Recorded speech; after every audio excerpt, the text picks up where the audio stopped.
जेठ मंगलवार की व्रत कथा। बहुत समय पहले की बात है। किसी गांव में एक बुढ़िया रहती थी। वह मंगल देव को अपना इष्ट मानती थी।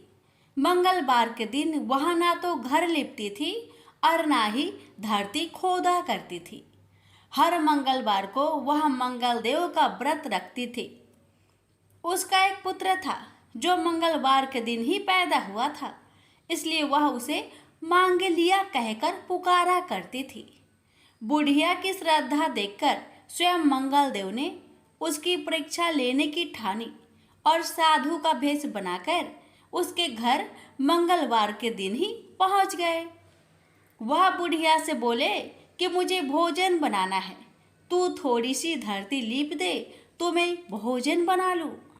बुढ़िया ने कहा कि महाराज, मैं मंगलवार की व्रती हूँ, मैं आज के दिन धरती नहीं लिपती, मैं जल का छिड़काव कर देती हूँ, आप उस पर भोजन बना ले। उसकी बात सुन साधु ने हठ पकड़ ली कि मैं तो लिपी हुई धरती पर ही भोजन बनाता हूँ। बुढ़िया ने भी रट पकड़ ली कि आज तो धरती ना लिप सकूंगी, इसके अलावा आप जो भी करने को कहेंगे मैं करूंगी। उसकी बात सुन साधु ने वचन लिया कि धरती लिपने के अलावा जो कहूँ करना पड़ेगा। बुढ़िया ने 3 बार वचन दे दिया। अब साधु ने कहा कि अपने बेटे को बुला दे, मैं उसकी पीठ पर अंगीठी जलाकर खाना बना लूंगा। साधु की बात सुनकर बुढ़िया के होश उड़ गए, पर वह मंगल देव को साक्षी मानकर वचन दे चुकी थी। उसने मंगल देव का स्मरण कर अपने बेटे को बुलाकर साधु के पास भेज दिया। साधु ने कहा कि माँ, तू ही अपने बेटे को लेटा और अंगूठी सुलाग दे। बुढ़िया ने मंगल देव का स्मरण करते हुए बेटे को अवधार लिटाकर अंगूठी जला दी और साधु महाराज को बोलकर अपना काम करने लगी। जब साधु महाराज का खाना बन गया तब उन्होंने बुढ़िया को आवाज दी और कहा कि अपने बेटे को बुला दे, वो भी भोग ले लेगा। बुढ़िया ने हैरान होकर कहा कि महाराज, अभी तो आपने उसकी पीठ पर खाना बनाया है, अब वह कहाँ से आएगा? आप कृपया भोजन ग्रहण करें और जहाँ जाना हो जाए, मुझे और दुखी ना करे। साधु ने हठ पकड़ ली कि अपने बेटे को आवाज दे। साधु की बात सुन बुढ़िया ने जैसे ही कहा, मांग लिया, ओ मांग लिया, उसका बेटा दौड़ता हुआ आ गया। बेटे को देखकर बुढ़िया चकित रह गई। तब साधु महाराज ने कहा, माँ, तेरा व्रत सफल हो गया, तेरी अपने इष्ट देव में अटल श्रद्धा है, इसलिए आज के बाद वे हर तरह से तेरी रक्षा करेंगे, तुझे कभी भी कोई कष्ट ना होगा। मंगलवार का व्रत सभी प्रकार के सुख प्राप्त करने, रक्त विकार दूर करने, राज्य सम्मान पाने और पुत्र प्राप्ति के लिए किया जाता है। इस व्रत को रखने से मनुष्य के समस्त पाप नष्ट हो जाते हैं। यह व्रत 21 सप्ताह तक किया जाना चाहिए। व्रत के दौरान गेहूं और गुड़ से बने आहार ही ग्रहण किए जाने चाहिए। भोजन दिन या रात में केवल एक बार ही किया जाना चाहिए। इस व्रत के अंत में हनुमान जी की पूजा करनी चाहिए। पूजा के समय लाल रंग के वस्त्र पहने और हनुमान जी को लाल रंग के फूल ही चढ़ाए। पूजा के बाद मंगलवार व्रत की कथा सुननी चाहिए और अंत में हनुमान जी की आरती करनी चाहिए। इस तरह विधि पूर्वक और पूरी श्रद्धा से व्रत किए जाने पर मंगल देव प्रसन्न होते हैं और भक्त पर अपनी कृपा बरसाते हैं। प्रेम से बोलिए सिया रामचंद्र की जय। आइए श्रवण करें चंडी माता की कथा। एक गांव में एक शिकारी परिवार रहा करते थे। धर्मकेतु और उसकी पत्नी निधा, उनकी 5 बेटी थी। एक भी बेटा नहीं था जो वंश को आगे बढ़ाए, इसलिए धर्मकेतु दूसरी शादी करना चाहता था। निधा बहुत चिंतित और उदास रहती थी। एक दिन देवी चंडी एक ब्राह्मणी भेष में निधा के पास भिक्षा मांगने गई। निधा के व्यवहार से चंडी प्रसन्न होकर कुछ मांगने को कहा। निधा ने कहा, मेरे पास सब कुछ है पर कोई पुत्र नहीं है, चंडी के आशीर्वाद से उसे पुत्र की प्राप्ति हुई। नाम काल केतु था, बड़ा ही वीर था। बड़ा हुआ उसका शादी फुलेरा से हुआ। वह सुशील लड़की थी। उसके आने से पहले शिकार कर लाया हुआ मांस काल केतु की माँ हाट में बेचने जाया करती थी। पर उसके आ जाने के बाद अब काल केतु जंगल से जानवरों का शिकार कर लाता। फुलेरा उसके मांस, छाल, दांत आदि को हाट में बेचने जाया करती थी। हाट का मतलब है बाजार में बेचने जाया करती थी। बेटे ने घर अच्छे से संभाल लिया था। ये देखकर पति पत्नी काशी चले गए। अब हर रोज की तरह दोनों अपने काम में लगे रहते थे। काल केतु इतना ज्यादा शिकार करता कि जंगल के जानवर डरने लगे। सभी जानवरों ने जंगल के राजा सिंह से गुहार लगाई। गेंडे ने कहा, राजा जी, मैं बहुत दुखी हूँ, मेरे 7 भाई मारे गए। हिरनी ने कहा, मैं पतिहीन हो गई हूँ, जीवन बहुत पीड़ा दे रही है, मौत भी नहीं आ रही है।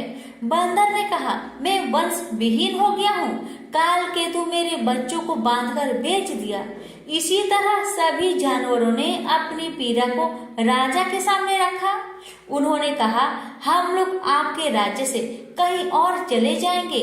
सिंह राजा ने कहा, आप लोग नहीं डरे, मैं स्वयं काल केतु से लड़कर आप लोगों की रक्षा करूंगा।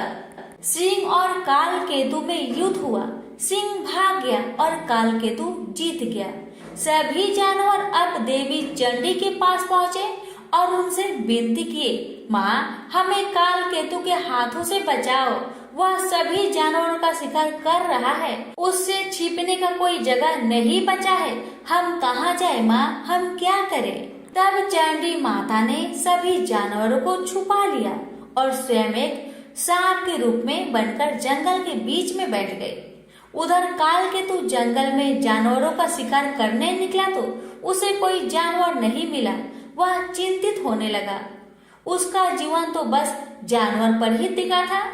अब वे क्या खाएंगे और क्या पिएंगे। जंगल में उसे स्वर्ण गोधिका दिख गई, जो कि चंडी माता ने अपना वेश धारण करके बनाया था।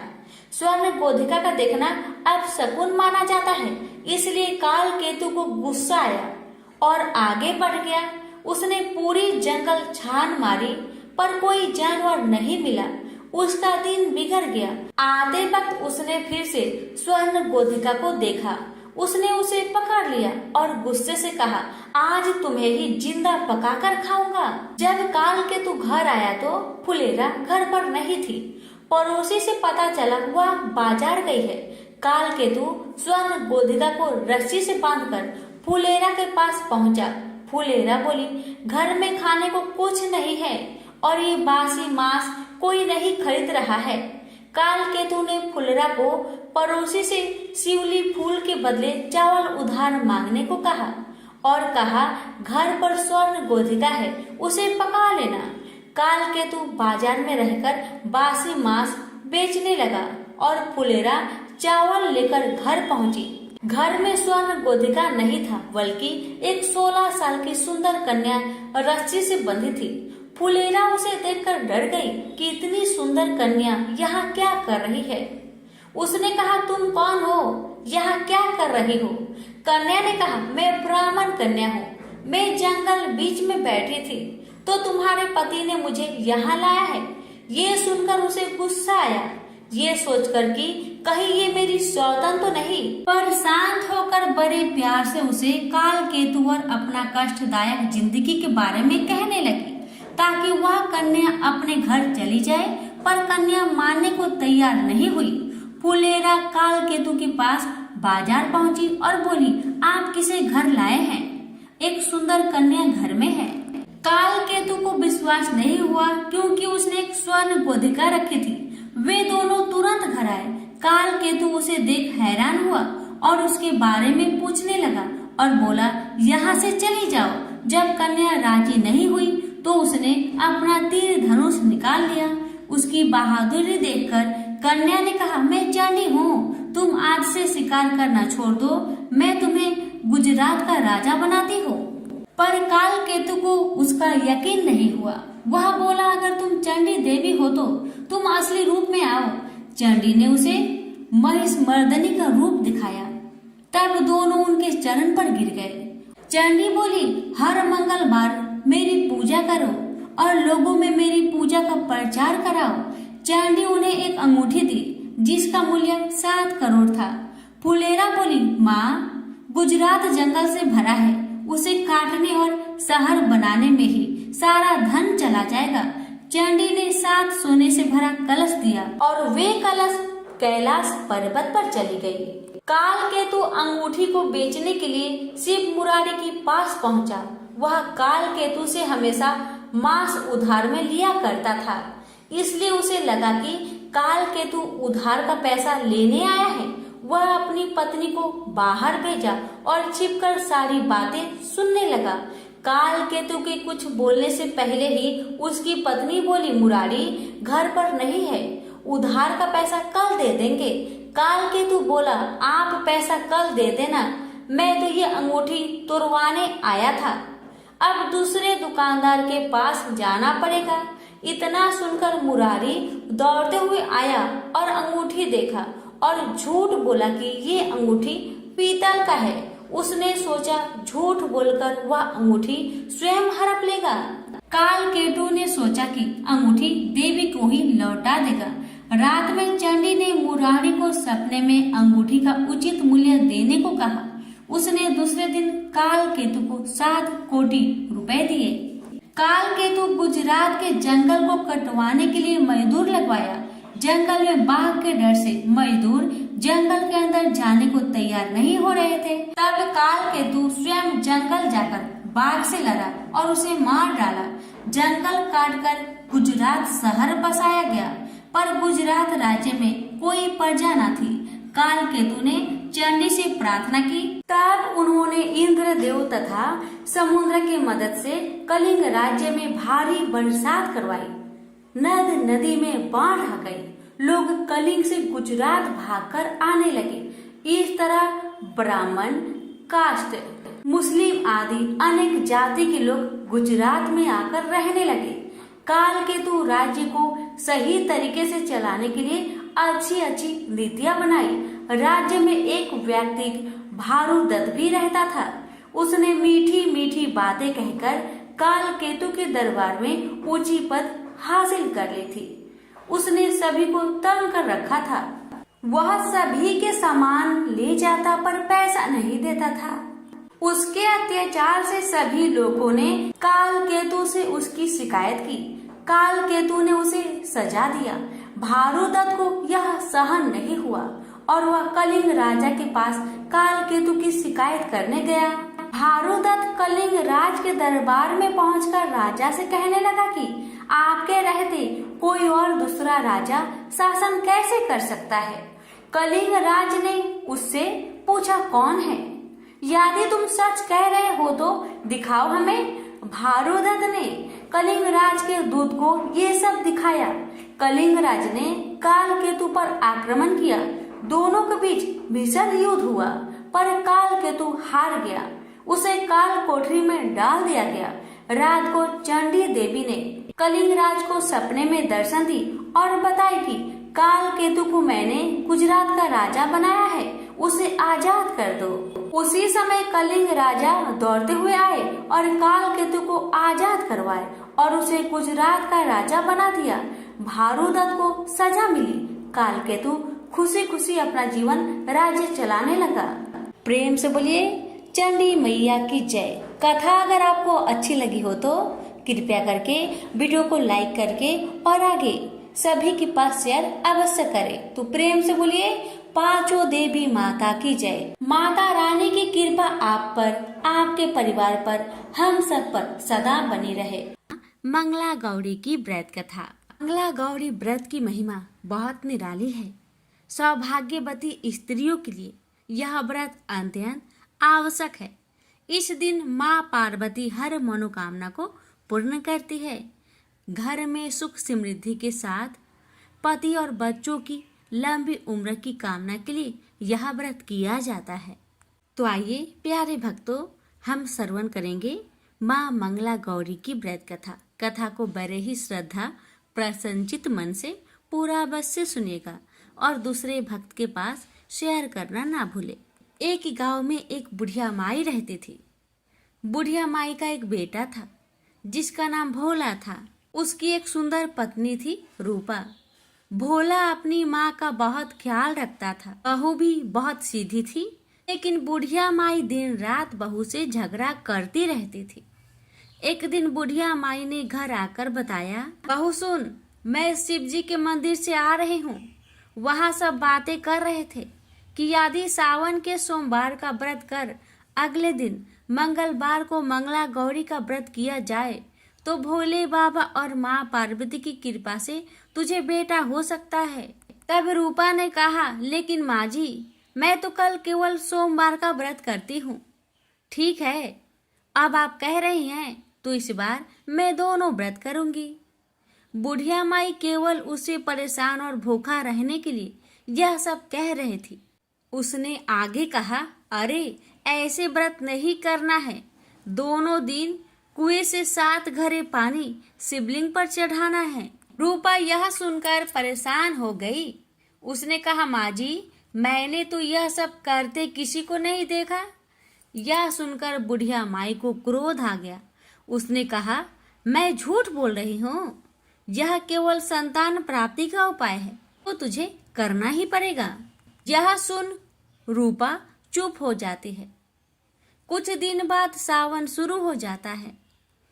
रूपा ने पहले सोमवार को सुबह पूजा पाठ कर व्रत शुरू किया और 7 घड़े पानी कुएं से भरकर शिव जी पर चढ़ा दिए। कुआं मंदिर से काफी दूर था, इसलिए उसे काफी समय लग गया। यह सब करने में शाम को जब रूपा वापस आई तो देखा भोला बहुत गुस्से से घर के बाहर बैठा है। रूपा के पूछने पर उसने गुस्से में कहा, कहाँ चली गई थी? इतनी देर लगती है जल चढ़ाने में? घर में मेरी माँ भूखी बैठी है और तू घूम घूम कर पूरा गांव देख रही है। यह कहकर भोला ने उसे मारा। रूपा मार खाकर बिना कुछ खाए सो गई। अगले दिन उसकी सास ने कहा, बहू, आज फिर से तुझे जल चढ़ाना है। यह सुनकर रूपा ने कहा, माँ जी, कल से मैंने कुछ नहीं खाया है और इनकी मार से मेरा पूरा शरीर दुख रहा है। आज मैं कलश कैसे उठा पाऊंगी? यह सुनकर बुढ़िया ने कहा, कुछ भी कर ले, लेकिन यह तो तुझे करना ही पड़ेगा। रूपा पूजा करने चल दी। मंदिर में पूजा करने के बाद वह कुएं पर आई। बड़ी मुश्किल से उसने पहला कलश भरा और चल दी, लेकिन कुछ दूर चलने पर वह गिर पड़ी और उसका मटका भी टूट गया। रूपा एक पेड़ के नीचे बैठकर रोने लगी। तभी वहां एक साध्वी आई। उसने कहा, बेटी, क्यों रो रही हो? रूपा ने रोते हुए सारी बात बता दी। उसकी बात सुनकर साध्वी ने कहा, बेटी, तू एक काम कर, एक लोटा जल ले और उसमें 7 बार थोड़ा थोड़ा शिवलिंग पर जल चढ़ा देना और घर जाकर अपनी सास से कहना, मैंने जल चढ़ा दिया। रूपा ने कहा, लेकिन यह तो झूठ होगा, मेरा मटका भी टूट गया। तब साध्वी ने कहा, ये ले लोटा, इसमें जल भर कर चढ़ा दे और इसे घर ले जाना, लेकिन छिपा कर रख देना। रूपा ने ऐसा ही किया। दोपहर को वह घर पहुंच गई। बुढ़िया माई के पूछने पर उसने वही बात बता दिया जो साध्वी जी ने बताया था। शाम को माँ मंगला की पूजा कर उपवास पूरा किया। इसी तरह 2 मंगला गौरी व्रत पूरे हो गए। लेकिन जब तीसरे व्रत की बारी आई तो बुढ़िया माई चुपचाप रूपा के पीछे गई। उसने सब देख लिया। बुढ़िया माई ने घर आकर अपने बेटे को सब बता दिया। भोला ने फिर रूपा को मारने के लिए जैसे ही हाथ उठाया, माँ पार्वती प्रकट हो गई। उन्होंने कहा, रुक जा भोला। यह सुनकर भोला रुक गया। बुढ़िया माई माँ पार्वती के पैरों पर गिर गई। भोला भी माफी मांगने लगा। माँ पार्वती ने कहा, माफी मांगनी है तो इससे मांग जो तेरे और तेरी माँ के जुल्म सहकर भी पत्नी धर्म निभा रही है। भोला ने रूपा से माफी मांगी। बुढ़िया माई ने कहा, बेटी, मुझे माफ कर दे। तुझे परेशान करने के चक्कर में मैंने यह सब किया था। रूपा ने कहा, माँ, इस संसार से मेरा मन भर गया है, आप मुझे अपने साथ ले चलिए। पार्वती जी ने कहा, ठीक है, आज से तू मेरी कृपा से जंगल में एक आश्रम बनाकर भक्ति करेगी, लेकिन इन दोनों को सजा मिलेगी। रूपा ने कहा, माँ, इन्हें माफ कर दीजिए। यह सुनकर माँ पार्वती ने कहा, आज तुम्हारी बहू के कारण तुम्हें जीवन दान मिलता है। जाओ, इस लोटे को रख लो। तुम्हारे परिवार में कभी अन्न धन की कमी नहीं होगी, लेकिन मैं अपनी बेटी को साथ ले जा रही हूँ। माँ की कृपा से रूपा ने एक आश्रम बनवाया, जिसमें बहुत सी स्त्रियां जो घर में दुखी थी आकर भगवान की भक्ति करने लगी। प्रेम से बोलिए, मंगला गौरी माता जी की जय हो। माता, आपकी कथा कहने वाले, सुनने वाले, होकार भरने वाले सभी भक्तों पर अपनी कृपा सदा सर्वदा बनाए रखना। प्रेम से बोलिए, मंगला गौरी मैया की जय।